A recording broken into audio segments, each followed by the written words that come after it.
নমস্কাৰ শ্বেয়াৰ মাৰ্কেটৰ মুখ্য বাতৰিলৈ স্বাগতম জনাইছোঁ। বাতৰি আমি ইউএছ মাৰ্কেটৰ পৰা ষ্টাৰ্ট কৰিব লাগিব। আজি আমাৰ মাৰ্কেট খোলা, কালিতো বন্ধ আছিল। চ' দুদিনৰ ডেটা আমি ডাইজেষ্ট কৰিব লাগিব। চ' ইউএছ মাৰ্কেট আমি চাব লাগিব দুদিন কেনেকৈ বিহেভ কৰিলে। চ' কালিতো ঠিক ঠাক আছিল, কালি অলপমান পজিটিভ আছিল, কিন্তু পৰহি দুইটা ইনফেক্ট তিনিটা ইণ্ডেক্সে গেপ ডাউন হৈ পেলাই অপেন হৈছে। S&P, Dow Jones and Nasdaq gap down হৈ পেলাই তলতে ট্ৰেড কৰিছে, নেগেটিভ ক্লজিং দেখাইছে, কিন্তু অলপমান ৰিকভাৰী হৈছে, কিন্তু তথাপিও ভালেখিনি তলত গৈ পেলাই ক্লজিং দেখাইছে। আৰু এই গেপ ডাউন অপেনিং হোৱাৰ মেইন কাৰণ আছিল আৰু নেগেটিভ হোৱাৰ মেইন কাৰণ আছিল ইউএছত এআই ষ্টকত কাৰেকশ্যন দেখুৱায়।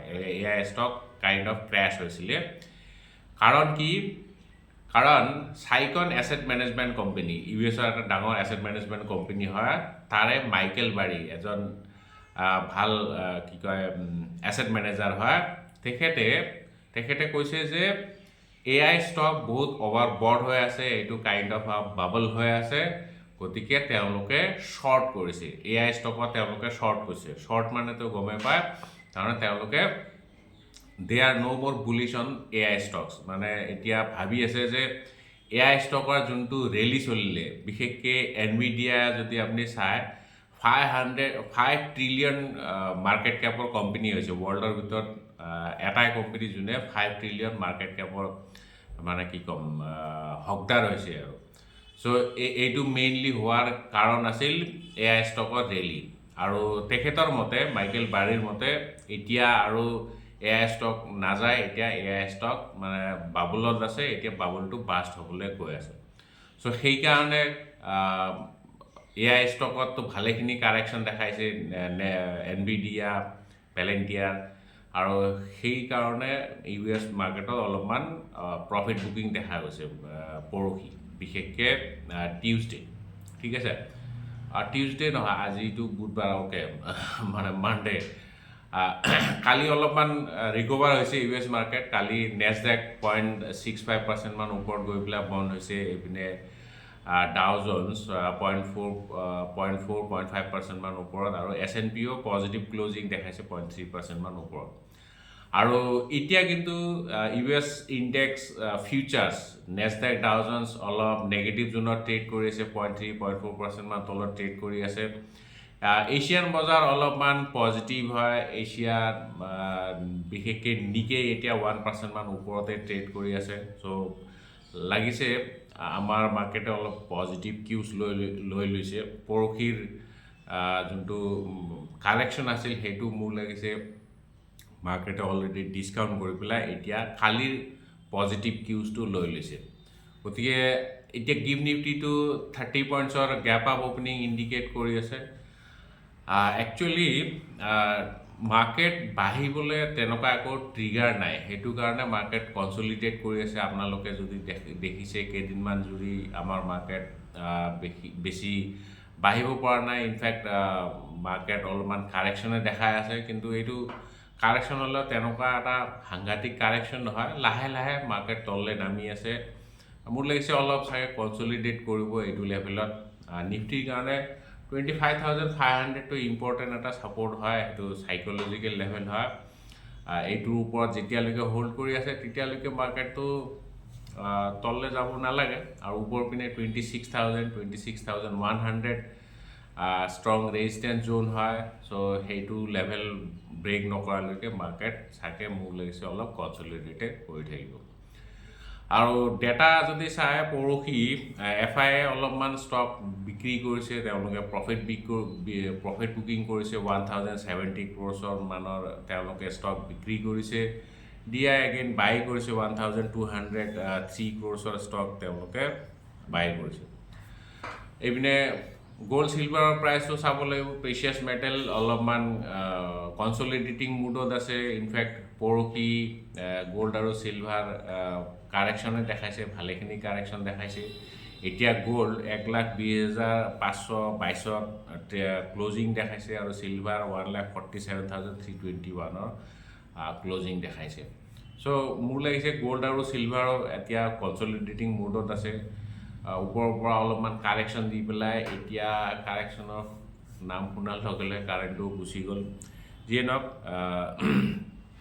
গোল্ড চিলভাৰ কাৰেকশ্যন দি পেলাই এতিয়া কনচলিডেট কৰি আছে মোৰ লাগিছে এইটো লেভেলত অলপ কনচলিডেশ্যন ফেজত গুচি যাব লেটছ চি কি হয় তাৰপিছত বিহাৰ ইলেকশ্যনটো আজিৰ পৰা ষ্টাৰ্ট হ'ব আজিৰ পৰা ফাৰ্ষ্ট এটা প্ৰথম ফেজ ষ্টাৰ্ট হ'ব কেইদিনমানটো চলিব চ' এতিয়া চাগে আমাৰ অসমৰ চেলুনবিলাক অলপমান ভিৰ হোৱা দেখা যাব কাৰণ বিহাৰী বহুতে ইলেকশ্যনত মানে ঘৰলৈ গৈছে চ' যিয়ে ধৰক ইলেকশ্যন অকল আমাৰ চুলি কাটাৰ সমস্যাই নহয় এইটো এতিয়া মাৰ্কেটৰ ট্ৰেণ্ডটো ডিচাইড কৰা এটা ফেক্টৰ হ'ব পাৰে আমি চাব লাগিব বিহাৰত কোনটো ফালৰ পৰা মানে কোনফালে যায় কাৰণ আমাৰ এতিয়া যোনটো চেণ্ট্ৰেল গভৰ্ণমেণ্ট আছে এইটো কোলিশ্যন গভৰ্ণমেণ্ট তাত নীতিশ কুমাৰতো হাত আছে গমেই পায় গতিকে বিহাৰৰ ইলেকশ্যন মোৰ লাগিছে অলপমান এটা ক্ৰুচিয়েল ফেক্টৰ হ'ব পাৰে ৰিজাল্ট কোনপিনে যায় সেইটো আমি চাবলগীয়া হ'ব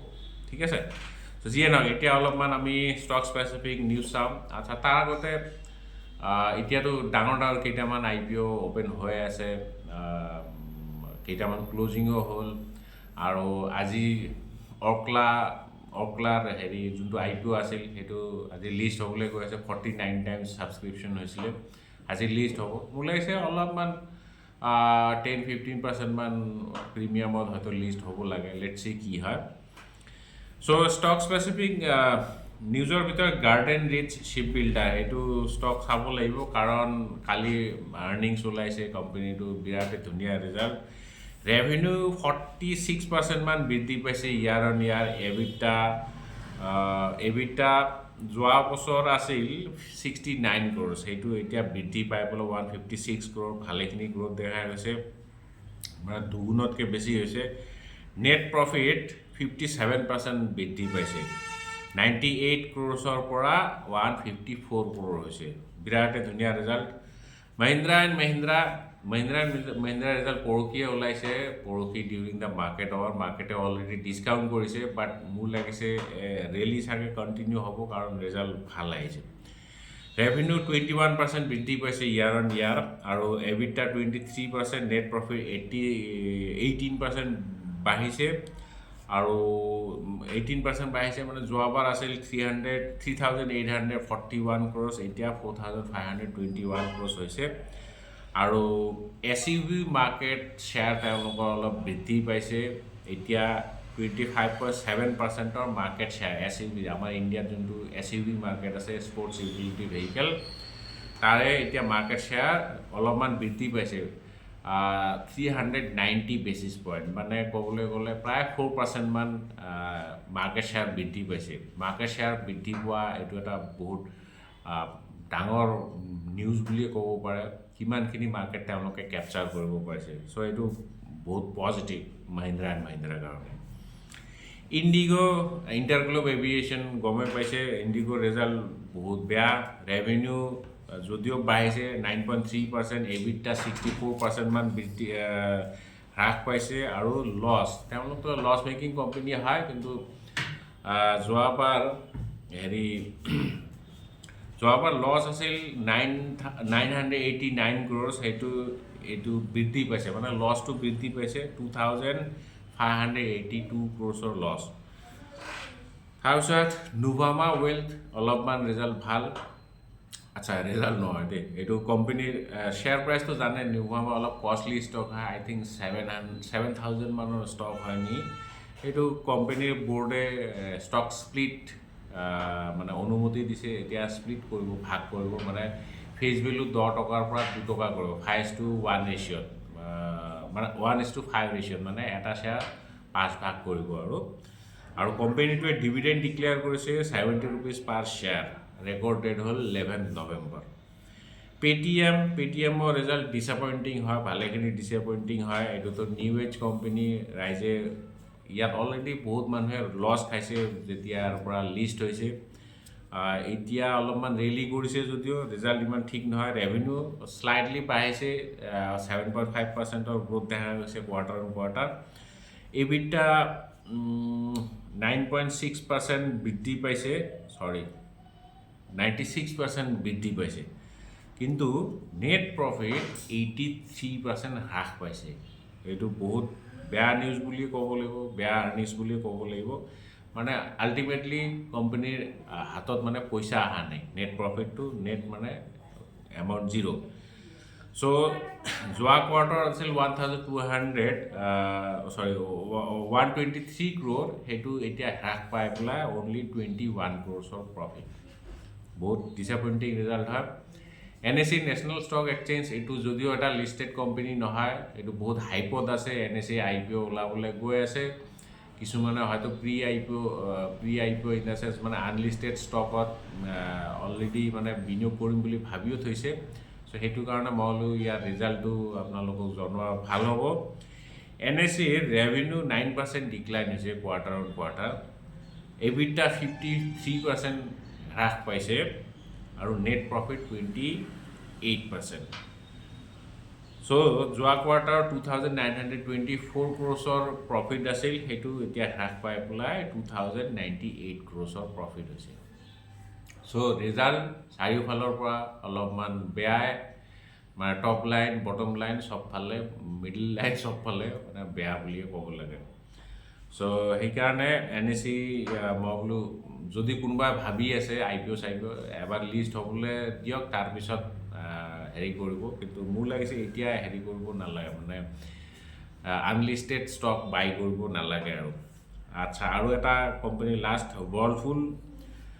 Whirlpool ৰেভিনিউ 4% ডিক্লাইন হৈছে আৰু EBITDA 34% আৰু নেট প্ৰফিট 21% ডিক্লাইন হৈছে ৰিজাল্ট বেয়া 52 crores পৰা 41.3 crores প্ৰফিটে দেখা গৈছে চ' যিয়ে নহওক আজি মুখ্য বাতৰি ইমানে কাইলৈ আমি আকৌ লগ পাম জয়